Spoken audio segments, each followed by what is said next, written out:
دوستوں، میرا نام ابیہ ہے اور آپ سب کا کیا حال چال ہے؟ آج میں آپ کو ایک کہانی سناؤں گی۔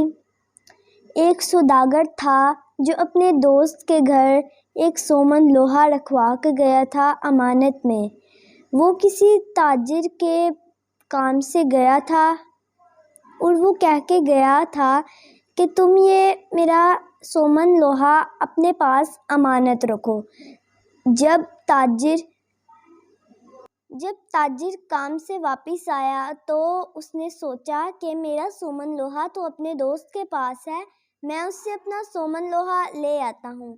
وہ جب سومن لوہا لینے گیا تو اس کے دوست نے کہا کہ دوست مجھے معاف کر دو، میں نے گھر کے کسی کونے میں رکھ دیا تھا، مجھے پتہ نہیں تھا۔ وہاں پر ایک چوہے کا بل تھا جس سے روز چوہے نکل کر سومن لوہے کو کھاتے جاتے تھے اور ایک دن میں نے دیکھا وہ ختم ہو گیا۔ پھر اس کے دوست کو پتہ چل گیا کہ یہ تو جھوٹ بول رہا ہے۔ پھر اس کے دوست نے اسے دعوت دی کہ میرے گھر آنا دعوت پہ۔ سوداگر جب اپنے گھر پہ روانہ ہوا تو اسے اپنے دوست کا بیٹا ملا اور وہ اسے اٹھا کے گھر لے گیا۔ اگلے دن جب سوداگر اپنے دوست کی دعوت پہ گیا، وہاں اس نے اپنے دوست کو دیکھ کے کہا، اتنے پریشان کیوں لگ رہے ہو؟